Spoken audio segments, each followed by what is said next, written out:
Assalamualaikum warahmatullahi wabarakatuh. Salam hangat untuk kalian semua, salam bahagia. Aku kembali hadir menemani hari kalian.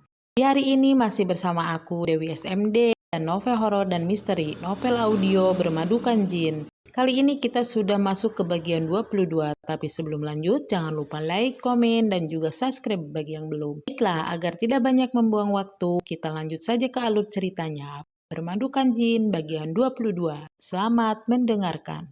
Mana Kang Daria? Kemana dia? Apa dia di kamar Rahmah? Maya mondar-mandir di kamar seperti orang kehilangan arah. Rambutnya yang semula tertata kini berantakan. Wajahnya tegang. Ia bukan sekadar gelisah.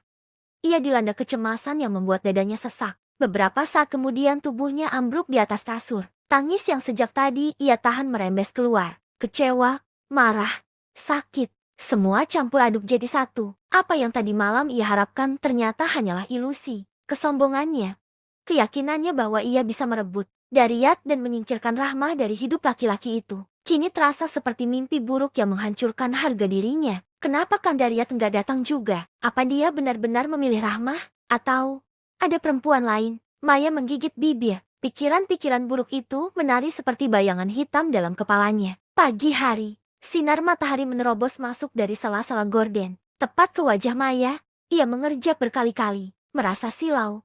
Lalu bangun dengan kepala yang berat. Ia langsung menoleh ke sisi kasur, kosong. Wajahnya seketika berubah tegang. Kang Daryat beneran gak datang ke kamarku? Tidak mungkin. Dia, bersama Rahmah. Jantung Maya berdebar keras. Nafasnya naik turun tak teratur. Rasa marah, cemburu, dan harga diri yang terinjak membuat kepalanya panas. Aku harus bicara sama Rahmah. Harus. Aku juga istrinya. Aku punya hak. Gumam Maya, penuh dendam. Tanpa berpikir panjang ia turun dari tempat tidur, membuka pintu kasar-kasar, dan menuruni tangga menuju lantai bawah. Namun langkahnya langsung terhenti di ambang pintu ruang makan. Matanya membelalak. Di sana Daryat, Rahmah, Sari, dan Irma duduk bersama, sarapan dengan tenang, mengobrol pelan, tertawa kecil seolah tidak terjadi apa-apa. Seolah Maya tidak ada di rumah itu. Maya merasakan dadanya seperti ditusuk. Bagaimana mereka bisa begitu tenang? Bagaimana mereka bisa tertawa saat ia menangis semalaman? Rahmah, suara Maya bergema memenuhi ruangan. Semua orang sontak menoleh. Mata Maya merah. Wajahnya penuh amarah. Rahmah terkejut. Namun ia cepat sadar karena ada anak-anak di sana. Sari, Irma, ayo tunggu ayah di mobil. Cepat. Kedua putrinya menurut. Meski tampak ketakutan melihat wajah Maya yang murka, Maya berjalan mendekat. Langkahnya berat tapi penuh kemarahan. Tatapannya menelusuri wajah Rahmah, lalu Daryat, lalu kembali ke Rahmah. Rahmah, dasar wanita licik. Telunjuk Maya terarah tepat ke wajah Rahmah. Kamu sengaja kan? Kamu larang Kang Daryat datang ke kamarku tadi malam. Kamu takut aku lebih disayang. Suara Maya pecah, gemetar, namun penuh dendam. Rahmah terdiam. Ia bukan takut, ia hanya tak ingin membuat suasana makin kacau di depan anak-anak tadi. Tapi Daryat tidak bisa menahan diri. Ia berdiri. Kursi bergeser dengan suara keras. Tangannya terangkat dan plak. Tamparan itu terdengar keras. Pipi Maya langsung memerah, meninggalkan bekas panas yang menyengat. Jangan kurang ajar sama istri aku, bentak Daryat. Kamu pikir kamu siapa? Datang-datang bikin ribut tiap hari. Maya terhuyung. Tangannya memegang pipinya yang terasa seperti terbakar. Ia menatap Daryat dengan mata berkaca-kaca. Syak, Akang. Mukul aku? Kenapa? Suaranya serak, patah. Daryat melangkah maju. Tatapannya tajam. Tidak ada sedikit pun kelembutan. Iya, aku tampar kamu karena kamu keterlaluan sama Rahmah. Kamu itu cuma numpang di rumah ini. Maya mendongak. Wajahnya merah antara malu dan hancur. Apa? Aku numpang? Kang, aku ini istrimu juga. Aku punya hak. Hak yang sama, teriak Maya. Suaranya pecah. Daryat tertawa sinis. Hak? Kamu pikir kamu punya hak? Kamu cuma bikin masalah. Bikin rumah ini nggak tenang. Maya maju satu langkah, menunjuk dada Daryat dengan gemetar. Jadi selama ini, Akang cuma pura-pura baik ke aku. Akang cuma sayang Rahmah. Akang anggap aku sampah. Rahmah panik melihat pertengkaran yang semakin memanas. Maya, cukup, jangan ribut. Kamu diam, Maya berteriak. Suaranya melengking. Kamu yang bikin semua ini. Kamu selalu menguasai Daryat. Kamu selalu jadi favorit. Rahmah menahan napas. Namun adu mulut tidak berhenti. Aku gak pernah menguasai siapapun. Rahmah membalas. Kamu aja yang penuh iri hati. Kamu pikir Dariat milikmu sendirian? Iya, harusnya begitu, karena aku juga istrinya. Dariat membanting gelas ke meja, membuat keduanya terdiam sesaat. Cukup, suaranya menggelegar. Kalian berdua mau bikin rumah ini hancur. Maya, kamu sudah lewat batas. Maya menangis. Namun kini tangisnya adalah campuran kemarahan dan rasa dihianati. Aku cuma mau akang perhatian. Aku cuma mau akang sayang aku juga. Kenapa itu salah?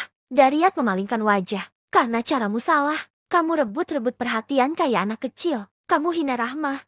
Kau rusak suasana rumah. Maya terisak.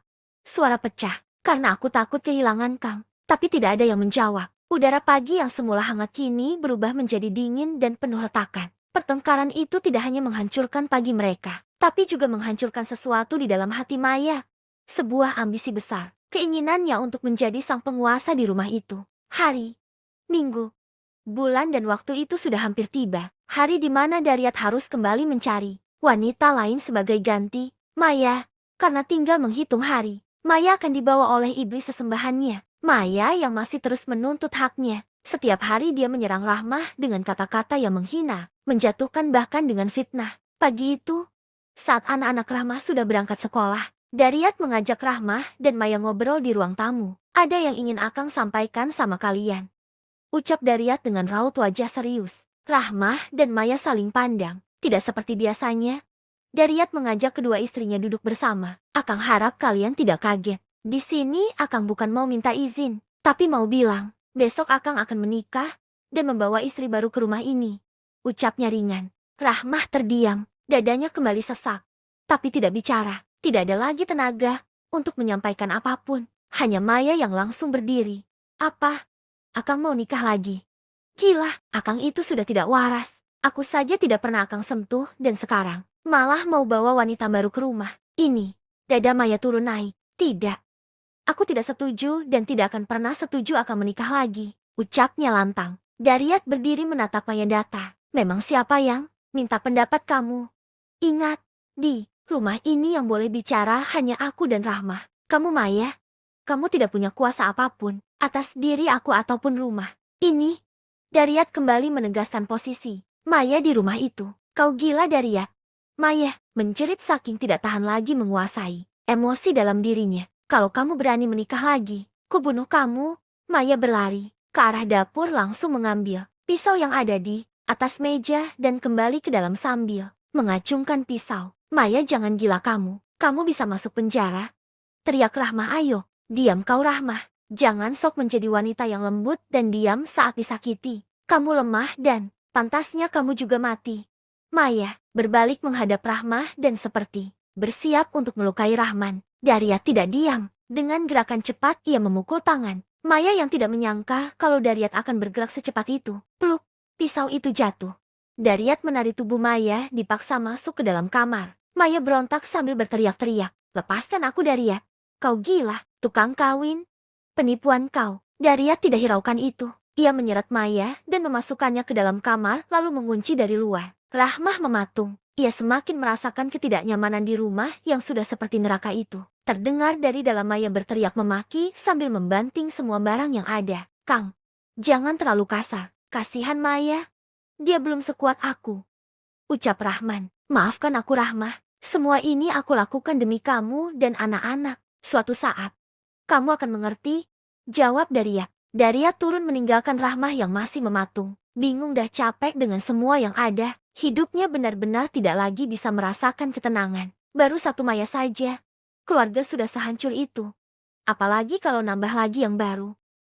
Bersambung. Baiklah guys, sampai di sini dulu ya. Besok aku akan kembali masih di cerita yang sama, Bermadukan Jin. Kalau begitu aku undur pamit. Assalamualaikum warahmatullahi wabarakatuh. Sampai ketemu besok ya.